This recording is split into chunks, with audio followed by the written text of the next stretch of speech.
Hello, হ্যাঁ কে? আপনি যার ডকুমেন্টস ভেরিফাই ছিলেন না, আমি সেই রীতি বলছি। চিনতে পেরেছি। ডকুমেন্টস গুলো সব ঠিকঠাক পেয়েছেন তো? সব পেয়েছি। আপনি যদি না থাকতেন তাহলে তো এই বছর আমি পরীক্ষায় দিতে পারতাম না। এই ঋণ আমি জীবনেও শোধ করতে পারবো না। আপনাকে অনেক অনেক ধন্যবাদ। আরে ছিছি, এত ধন্যবাদ দেওয়ার কি আছে? আমার জায়গায় অন্য কেউ থাকলে ঠিক এই কাজটাই করতো।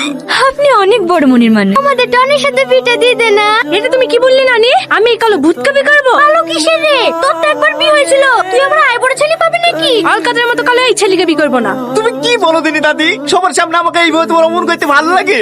কতবার বলিস আমি তোমাকে বিয়ে করবো না করবো না, তারপরে মেয়ে দেখলে অমনি বিয়ের কথা শুরু করে দাও। থাকবো না রে বাড়িতে, কালকে বেঙ্গলে চলে যাবো। ও ভাবি, মোবাইলটা দাও না একটু। অত ফোন করিসনি, অল্প বয়সেই মাথাটা যাবে। ওর সঙ্গে কথা না বলে থাকতেই পারিনি। ও তুই যখন ভালোবেসে ফেলেছি, দেখা করি বীর কথা বল না। কিন্তু আমাকে ভালোবাসো কিনা আমি জানি না কি। ভালো না বাসলে আর ঘন্টার পর ঘন্টা কথা বলতো না।